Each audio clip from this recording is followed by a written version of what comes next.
ಪ್ರತಿ ವರ್ಷ ಚೈತ್ರ ಮಾಸ ಶುದ್ಧ ನವಮಿಯಂದು ಶ್ರೀರಾಮನವಮಿಯನ್ನು ಆಚರಿಸಲಾಗುತ್ತದೆ. ಈ ವರ್ಷ ಮಾರ್ಚ್ 27 ಶುಕ್ರವಾರ ಅತ್ಯಂತ ಶ್ರೇಷ್ಠ ಹಾಗೂ ಶಕ್ತಿಶಾಲಿಯಾದ ಶ್ರೀರಾಮನವಮಿಯನ್ನು ಆಚರಿಸಲಾಗುತ್ತದೆ. ಲೋಕರಕ್ಷಣೆಗಾಗಿ ಮಹಾವಿಷ್ಣು ತ್ರೇತಾಯುಗದಲ್ಲಿ ರಾಕ್ಷಸರನ್ನು ಸಂಹರಿಸಲು ಅವತರಿಸಿದನು. ಶ್ರೀರಾಮನು ತ್ರೇತಾಯುಗದಲ್ಲಿ ಮಹಾವಿಷ್ಣುವಿನ 7ನೇ ಅವತಾರ. ದಶರಥ ಮಹಾರಾಜ ಕೌಸಲ್ಯ ದೇವಿಯ ಮಗನಾಗಿ ಜನಿಸಿದರಂತೆ.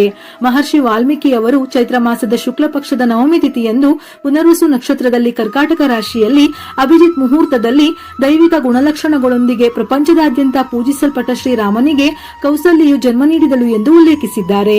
ನವಮಿ ತಿಥಿ ಸಮಯವು ಮಾರ್ಚ್ 26 ಗುರುವಾರ ಬೆಳಿಗ್ಗೆ 11:48 ಆರಂಭವಾಗಿ ಮಾರ್ಚ್ 27 ಶುಕ್ರವಾರ ಬೆಳಿಗ್ಗೆ 10:06 ಮುಕ್ತಾಯವಾಗುತ್ತದೆ.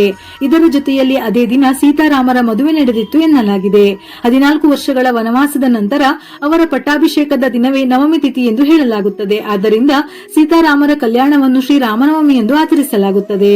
ರಾಮನವಮಿ ಬರುವ ಮೊದಲು ಮನೆಯನ್ನು ಸ್ವಚ್ಛಗೊಳಿಸಿ ಮನೆಯಲ್ಲಿರುವ ಹಳೆಯ ವಸ್ತುಗಳನ್ನು ತೆಗೆದುಹಾಕಿ. ಶ್ರೀ ಪರಾಭವ ನಾಮ ಸಂವತ್ಸರದ ಮೊದಲ ಹಬ್ಬಗಳಲ್ಲಿ ಶ್ರೀರಾಮನವಮಿ ಒಂದಾಗಿರುವುದರಿಂದ ಈ ದಿನದಂದು ಕೆಲವು ನಿಯಮಗಳನ್ನು ಪಾಲಿಸುವುದರಿಂದ ಈ ಹೊಸ ವರ್ಷವು ನಿಮಗೆ ಶುಭಕರವಾಗಿರುತ್ತದೆ. ಹಾಗಾಗಿ ರಾಮನವಮಿಯ ಹಬ್ಬ ಬರುವ ಮೊದಲೇ ಭಗವಾನ್ ಶ್ರೀರಾಮನ ವಿಗ್ರಹ ಅಥವಾ ಫೋಟೋವನ್ನು ಮನೆಗೆ ತನ್ನಿ. ಈ ಹಬ್ಬದ ದಿನದಂದು ದೇವರ ಮನೆಯಲ್ಲಿ ರಾಮನ ಮೂರ್ತಿಯನ್ನು ಪ್ರತಿಷ್ಠಾಪಿಸಿದರೂ ನಿಮ್ಮ ಮನೆಗೆ ಒಳ್ಳೆಯ ಅದೃಷ್ಟ ಹಣ ಲಭಿಸುತ್ತದೆ. ಶ್ರೀರಾಮನು ಅಂತ್ಯವಿಲ್ಲದ ಸಂಪತ್ತನ್ನು ನೀಡುತ್ತಾರೆ. ರಾಮನವಮಿಯ ದಿನ ಬ್ರಹ್ಮ ಮುಹೂರ್ತದಲ್ಲಿ ಎದ್ದು ಗಂಗಾಜಲ ಬೆರೆಸಿದ ನೀರಿನಲ್ಲಿ ಸ್ನಾನವನ್ನು ಮುಗಿಸಿ ಭಗವಾನ್ ರಾಮ ಮತ್ತು ಮಾತಾ ಸೀತಾದೇವಿಗೆ ಭಕ್ತಿಯಿಂದ ನಮಿಸಬೇಕು. ಈ ದಿನದಂದು ಮನೆಗಳನ್ನು ಸ್ವಚ್ಛಗೊಳಿಸಿ ಬಾಗಿಲಿಗೆ ಮಾವಿನ ತೋರಣ ಕಟ್ಟಿ ಮನೆಯ ಮುಂದೆ ರಂಗೋಲಿ ಹಾಕಿ ಮನೆಯನ್ನು ಸಿಂಗರಿಸಬೇಕು. ರಾಮ ಜನಿಸಿದ ಖುಷಿ ಪ್ರತಿ ಹಿಂದೂ ಮನೆಗಳಲ್ಲಿಯೂ ಕಾಣಬೇಕು. ಪೂಜೆಗೆ ಎಲ್ಲಾ ರೀತಿಯ ತಯಾರಿ ನಡೆಸಿದ ನಂತರ ಸ್ವಚ್ಛವಾದ ಹಳದಿ ಬಟ್ಟೆಗಳನ್ನು ಧರಿಸಿ ಸೂರ್ಯನಿಗೆ ನಮಸ್ಕರಿಸಿ ಅರ್ಘ್ಯವನ್ನು ಅರ್ಪಿಸಿದರೆ ಜಾತಕದ ದೋಷಗಳೆಲ್ಲ ನಿವಾರಣೆಯಾಗಿ ಸಂಪತ್ತು ಲಭಿಸುತ್ತದೆ. ಕೆಂಪು ಅಥವಾ ಹಳದಿ ಬಣ್ಣದ ಬಟ್ಟೆಯನ್ನು ದೇವರ ಮನೆಯಲ್ಲಿಟ್ಟು ಅದರ ಮೇಲೆ ಭಗವಾನ್ ರಾಮನ ಕುಟುಂಬದವರ ವಿಗ್ರಹ ಅಥವಾ ಫೋಟೋ ಇಟ್ಟು ಹೂವು ಹಣ್ಣುಗಳನ್ನಿಟ್ಟು ಅಲಂಕಾರ ಮಾಡಿ. ಈ ದಿನ ಮಂಗಳಕರ ಸಮಯದಲ್ಲಿ ಮನೆಯಲ್ಲಿ ಪೂಜೆಯನ್ನು ಮಾಡಬೇಕು.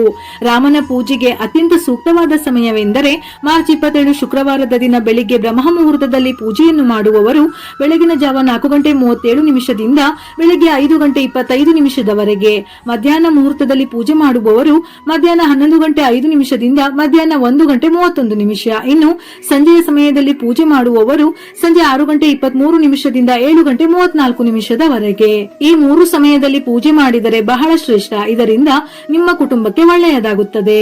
ಈ ಬಾರಿ ರಾಮನವಮಿಯಂದು ಅತ್ಯಂತ ಶುಭ ಯೋಗ ರೂಪುಗೊಳ್ಳುತ್ತಿವೆ. ಮಾರ್ಚ್ 27 ಶುಕ್ರವಾರದ ದಿನ ರವಿ ಪುಷ್ಯಯೋಗ ಮತ್ತು ಸರ್ವಾರ್ಥ ಸಿದ್ಧಿ ಯೋಗ ರೂಪುಗೊಳ್ಳುತ್ತಿದೆ. ಈ ಸಮಯದಲ್ಲಿ ಪೂಜೆ ಮಾಡುವುದರಿಂದ ಸಂಪತ್ತನ್ನು ತರುತ್ತದೆ. ಅದರ ಶುಭ ಪರಿಣಾಮದಿಂದಾಗಿ ಕೆಲಸದ ಗುಣಮಟ್ಟ ಹೆಚ್ಚಾಗುತ್ತದೆ. ಹಣ ಸಿಗುವ ಸಾಧ್ಯತೆಗಳು ಇವೆ.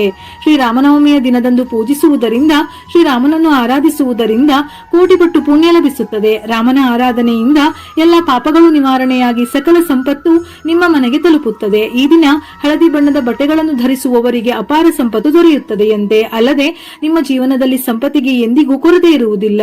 ಹಾಗೆಯೇ ಇಂದು ಶ್ರೀರಾಮನನ್ನು ಸೇವಂತಿಗೆ ಹೂವಿನಿಂದ ಪೂಜಿಸಿದರೆ ವಿಶೇಷ ಪುಣ್ಯ ಫಲ ದೊರೆಯುತ್ತದೆ. ಬಾಳೆಹಣ್ಣು ಎಂದರೆ ಶ್ರೀರಾಮನಿಗೆ ಅಪಾರ ಪ್ರೀತಿ. ಆದ್ದರಿಂದ ರಾಮನವಮಿ ಎಂದು ರಸಾಯನವನ್ನು ನೈವೇದ್ಯವಾಗಿ ಅರ್ಪಿಸಲಾಗುತ್ತದೆ. ಅದರ ಜೊತೆಗೆ ಕೋಸಂಬರಿ ಪಾನಕವನ್ನು ನೈವೇದ್ಯಕ್ಕೆ ಇಡಲಾಗುತ್ತದೆ.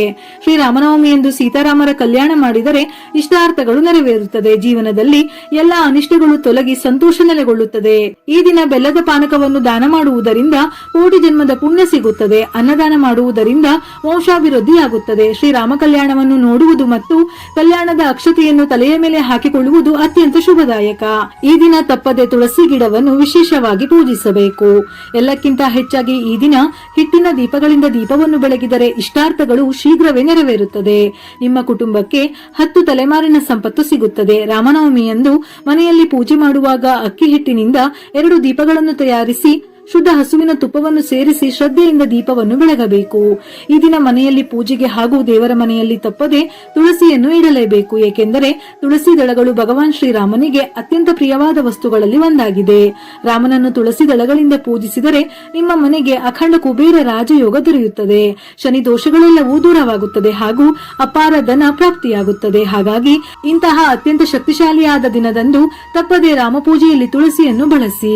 ಶ್ರೀರಾಮನವಮಿಯಂದು ಮನೆಯಲ್ಲಿ ಮನೆಯಲ್ಲಿ ಪೂಜೆಯನ್ನು ಮಾಡುವ ಮುನ್ನ ಹಳದಿ ಅಕ್ಷತೆಯನ್ನು ತಯಾರಿಸಿ ಪೂಜೆಯ ಸಮಯದಲ್ಲಿ ಶ್ರೀರಾಮ ಜಯ ರಾಮ ಜಯ ಜಯ ರಾಮ ಎಂದು ಅಕ್ಷತೆಯನ್ನು ಪೂಜಿಸಿ ನಂತರ ಒಂದೆರಡು ಅಕ್ಷತೆ ಕಾಳನ್ನು ನಿಮ್ಮ ತಲೆಗೆ ಹಾಕಿಕೊಳ್ಳಬೇಕು. ಈ ಅಕ್ಷತೆಯಲ್ಲಿ ದೈವಿಕ ಶಕ್ತಿ ಹೆಚ್ಚಿರುವುದರಿಂದ ನಿಮ್ಮ ಕುಟುಂಬದವರೆಲ್ಲರೂ ಅಕ್ಷತೆ ಕಾಳನ್ನು ತಲೆಗೆ ಹಾಕಿಕೊಳ್ಳುವುದರಿಂದ ರಾಮನ ಅನುಗ್ರಹದಿಂದ ಈ ವರ್ಷ ಪೂರ್ತಿ ಒಳ್ಳೆಯದಾಗುತ್ತದೆ. ವೀಳ್ಯದೆಲೆ ಸಂಪತ್ತನ್ನು ಆಕರ್ಷಿಸುತ್ತದೆ. ಹಾಗಾಗಿ ಈ ದಿನ 5 ವೀಳ್ಯದೆಲೆಗಳ ಮೇಲೆ ಶ್ರೀಗಂಧದಿಂದ ಶ್ರೀರಾಮ ಎಂದು ಬರೆದು ಅವುಗಳನ್ನು ನಿಮ್ಮ ದೇವರ ಮನೆಯಲ್ಲಿಟ್ಟು ಪೂಜಿಸಬೇಕು. ಇದರಿಂದ ನಿಮ್ಮ ಮನೆಯಲ್ಲಿರುವ ಎಲ್ಲಾ ದಾರಿದ್ರ್ಯವೂ ದೂರವಾಗುತ್ತದೆ. ಇದರ ಜೊತೆಯಲ್ಲಿ ಮನೆಯ ದ್ವಾರಕ್ಕೂ ವೀಳ್ಯದೆಲೆ ಕಟ್ಟುವುದರಿಂದ ಧನಲಕ್ಷ್ಮಿ ಆಕರ್ಷಿತಳಾಗಿ ನಿಮ್ಮ ಮನೆಗೆ ಪ್ರವೇಶಿಸುತ್ತಾಳೆ. ವರ್ಷ ಪೂರ್ತಿ ಆಹಾರ ಧಾನ್ಯಗಳ ಕೊರತೆ ಇರುವುದಿಲ್ಲ.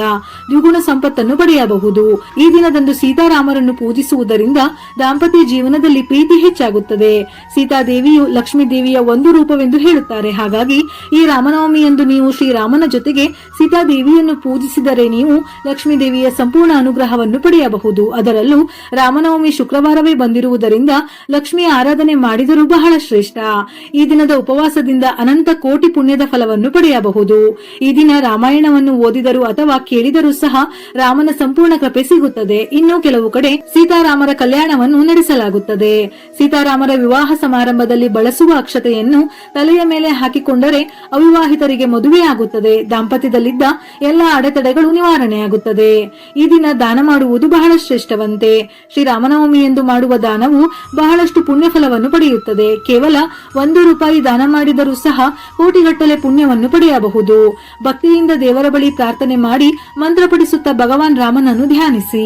ಪೂಜೆಯ ಸಮಯದಲ್ಲಿ ರಾಮರಕ್ಷಾ ಸ್ತೋತ್ರ, ರಾಮಾಯಣ, ಶ್ರೀರಾಮನಿಗೆ ಸಂಬಂಧಪಟ್ಟಂತಹ ಶ್ಲೋಕ ಮಂತ್ರಗಳನ್ನು ಜಪಿಸಬೇಕು ಅಥವಾ ಕೇಳಿದರೂ ಶ್ರೇಷ್ಠ.